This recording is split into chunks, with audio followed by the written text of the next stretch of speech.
I have ADHD, and I also used to have really, really bad depression, like 3 weeks out of 4 weeks a month, real bad depression and anhedonia. And I'm going to tell you real quick the thing that fixed it for me, because I would almost consider that I don't actually have depression anymore.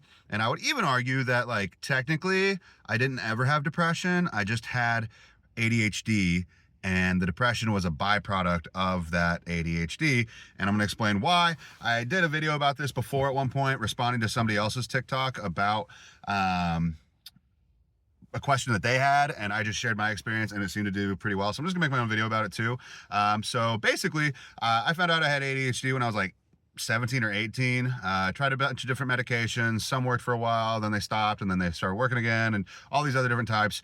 And I got to the point where, like, in my 20s, mid to late 20s, the depression got real fucking bad, real bad.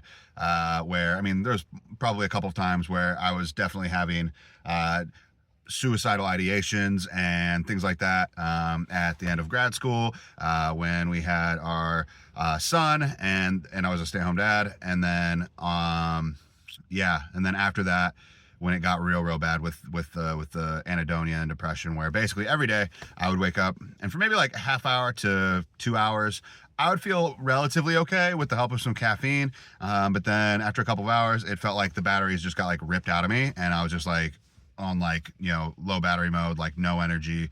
Anhedonia, which means that it's a lack of feeling. It was a bad feeling, but like also a lack of feeling. Like, I didn't feel happy, I didn't feel sad, I didn't feel anything. I was just like TV static is how I would describe it in my fucking brain. Like my brain felt like inflamed and kind of like swimmy, and like literally like TV static was like kind of like just there. And so if you've ever experienced that feeling, like, you know what I'm talking about. But that's like probably like the best way I could describe it, was just like, I was like laying in bed for fucking ever.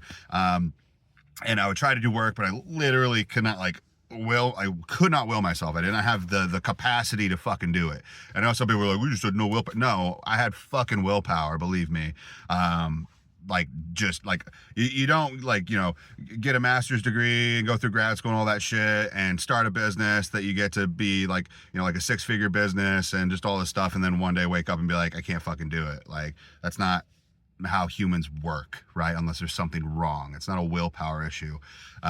If somebody tries to tell you that, they're full of shit, and they just don't know what they're talking about, because they don't have that life experience, and they're talking from a you know, a place of a lack of experience in that area. And that's okay, right? Like, they're just ignorant, and again, they're not probably trying to be a jerk about it. They just, you know, don't understand it. So that being said, right, the thing that helped me was unfortunately booze for a while, right? So I would get to like my breaking point around 1 or 2 o'clock, and then, you know, after I'd get my kid, you know, if I had him that day for pick up or whatever, and he wasn't going to like daycare or something like that, you know, I would have a couple of seltzers, right? Just because that was the thing that like helped me actually like function. It gave me like enough dopamine to like do a little bit of work. Like, how fucked up and weird is that? Like, I had to like drink to work because like my brain was so fucked up that it wouldn't let me. And I'd never been like an alcoholic or had any issues with alcohol, but there was a period of time for like 3 months, or like 90 days, that I drank pretty much every single day, because I couldn't function. Like, and again, it wasn't because of an alcohol addiction, it was because of a dopamine issue, which I'm gonna talk about in a second. With, you know, not surprisingly, ADHD was the cause of my depression. And you might be thinking, damn, how did that happen, right?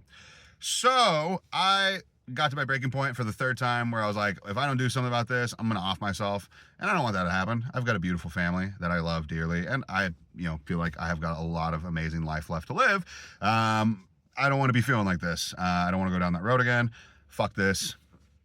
I'm gonna call a hotline. So I called a hotline for mental health crisis, basically. I remember still, I was in the drive-thru of a Dairy Queen, about to pick up a chicken basket and a Blizzard for myself, and I'd had, you know, I wasn't drunk or anything, but I had a couple drinks, and I was just sitting there in the drive-thru like crying, because like I was like, I hate my fucking life, and I don't want it to be like this anymore. And I called them, and they're like, hey, like, yeah, we can get you penciled in like, you know, a couple weeks or a month. And I was like, I don't think I'm gonna be around if it takes that long to make that happen. And they're like, oh fuck, okay, well, this guy's you know, he knows what he needs. let's get this guy a fucking fast pass like we're at Disneyland. And so I got the fast pass appointment, and upon getting that appointment and making that happen, I saw a therapist. They fast tracked me basically after that to a psychiatrist, and then I had a ton of luck getting a really amazing psychiatrist who I attribute a lot of my like not being deadness to her, because I explained my symptoms very specifically. And so this is kind of where like paying attention to those things and being mindful of like, you know, and introspective of like what's going on is important. And even like maybe like logging some of that stuff down whenever you're feeling that way can be helpful, because it helps you like explain it specifically to them. I explained what was going on, and for the first time in my life, like somebody told me that they thought they might know what's going on, and I felt hopeful for the first time in a long fucking time. I was nervous and worried that it wasn't gonna be, you know, an answer, but I had hope for the first time in a long time. And so she told me, she was like, you know, I'm not making any promises, but I feel like I have a really good idea of what's going on here. And she had me start taking Wellbutrin, which is not an SSRI, which a lot of people think it is, but it's not. It's an NRSI, a norepinephrine reuptake inhibitor, right? So what that basically is that people with ADHD, there's different phenotypes, which means that there's different types of ADHD, but ADHD in general, for vast majority of people that have it, can have up to 80% more dopamine reuptake cells. What do those do? They take your dopamine, right? Everybody has them, right? A lot of people just have, you know, a normal amount, and ADHD people have a lot more of them. And because they take dopamine away, they suck up, they think of them like little vacuums, right? The little vacuums, they suck your dopamine away for it to be, you know, recycled by your body or reused or whatever the fuck it does afterwards. But basically it just takes the dopamine and takes it away, like it's supposed to. But we have more of them, so it takes a lot of the dopamine away way too fast. And so a lot of people think that they don't produce enough dopamine when they have ADHD, but a lot of us produce enough and a normal amount of fucking dopamine, but our brain just takes it away way faster than a normal person's brain does. And so what Wellbutrin does for people like me with ADHD is it plugs those vacuums up. It plugs them up, and it stops them from sucking your dopamine away too fast, and it allows a normal reuptake amount to happen. And so guess what happened when I got on Wellbutrin? Honestly, the first 2 or 3 days while my brain was kind of recalibrating sucked. I didn't feel good. I felt terrible. That was to be expected. But about a week to 2 weeks in to taking the medication, and like every day I was gradually kind of feeling a little bit better, like felt a little bit, like had a little bit more energy, like a little bit more of a charge to my battery. But by like a week to 2 weeks in, fucking normal. Like nothing was ever wrong with me. I didn't drink for a couple of months after that. I didn't feel like I needed to. Like fucking amazing. Like I felt normal. And that was August of 2022, I believe. August of 2022. And I haven't had a single fucking depressive episode since then.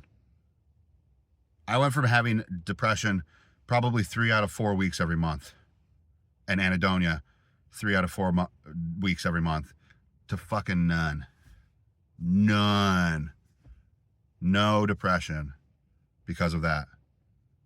So I hope that maybe helps somebody out who is struggling with that. I'm not saying it's the end all be all answer to what you've got going on, but it could be, right? And if I had known this earlier on in my life, I would have been able to avoid so much unnecessary pain and suffering and like self-deprecation and just being fucking like, you know, miserable. And so if it helps one person, that would be fucking awesome. So yeah, hope that helps. That's my kind of ADHD depression story. And you know, maybe it'll save somebody's life, or at the very least improve somebody's quality of life dramatically. So yeah, hope you have a good one.